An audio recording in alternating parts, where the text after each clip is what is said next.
ऐसा स्ट्रक्चर बनाती है जो समझने में थोड़ा प्रॉब्लम देता है, ठीक है। जैसे मान के चलो, देखो सप्लाई डिमांड एक अलग चीज होती है, एक होती है स्ट्रक्चर। जैसे आपके दिमाग में पैरेलल चैनल है, जैसे आपके दिमाग में पीनेंट है, जैसे आपके दिमाग में फ्लैग है, हेड एंड शोल्डर है, उसी तरीके से ना कई सारे स्ट्रक्चर है जो मुझके अलावा मैंने इसमें बेसिकली फाइंड आउट किए हुए। तो होता क्या है, जो डबल आर्क है ये एमएमसी के टीबीसी का पार्ट है।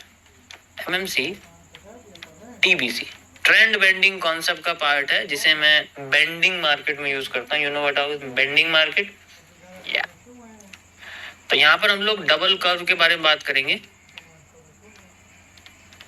डबल कर्व होता है जो हमारा कर्व, कोई एक कर्व फेल हो जाए, काम ना करे, ऐसे कंडीशन में अगर मार्केट हमारी इस तरीके से डाउन ट्रेंड आ रही है एंड देन उसके बाद हमारे पास एक कर्व बनता है जिसे हम लोग नॉर्मल बेंडिंग कहते हैं। नॉर्मल बेंडिंग पूरी होने से पहले ही मार्केट नीचे गिर जाती है। बेंडिंग यहाँ कंप्लीट होनी थी तो इतना पार्ट मार्केट का रह जाता है, ठीक है।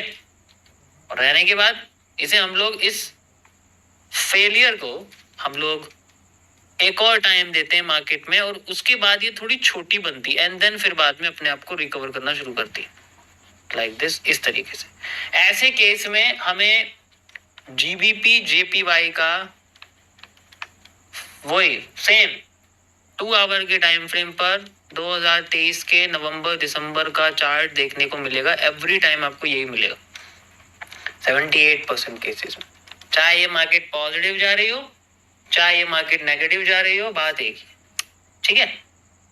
We can see like this. तो मैं आपको दिखाता हूँ जीबीपी, कई बार दिखा चुका हूँ मैं, लेकिन एग्जांपल के लिए आपको पता होना चाहिए। It's one of the best chart 2 hour time frame and 2023 में चलते हैं, ठीक है। वैसे तो पिछले कुछ सालों में कई बार बन भी चुका है, लेकिन ये ज्यादा बेहतर है। You can easily C like this. ये आपको दिख रहा है यहाँ पर, ये देखो, ये क्लियर वही है, धीरे धीरे करके मार्केट ऊपर जाती है, देन फिर एक छोटी आर्क, फिर अपने आप को ऊपर कवर कर देती है। इस तरीके से ये बनता है।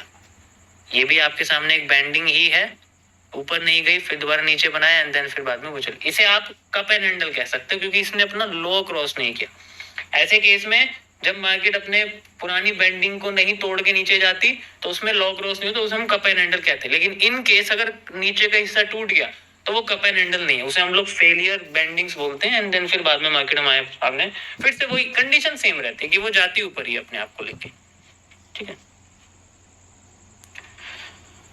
देखो मैं बताता हूँ कैसे। जैसे ये मानो ये बेंडिंग है, यहां तक नहीं आई, मार्केट नीचे गई, फिर बेंडिंग बन गई एंड देन फिर बाद में अपने आप को ऊपर लेके चलेगी। बात वही अब भी सेम ही है, लेकिन मैं फिर स्ट्रक्चर को ये वाले को आपको बताऊं।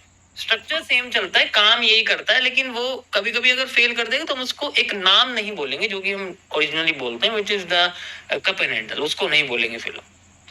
इसे हम फेलियर नॉर्मल बेंडिंग कहते हैं, नॉर्मल बेंडिंग का पार्ट है, इस तरीके से। Got it? यो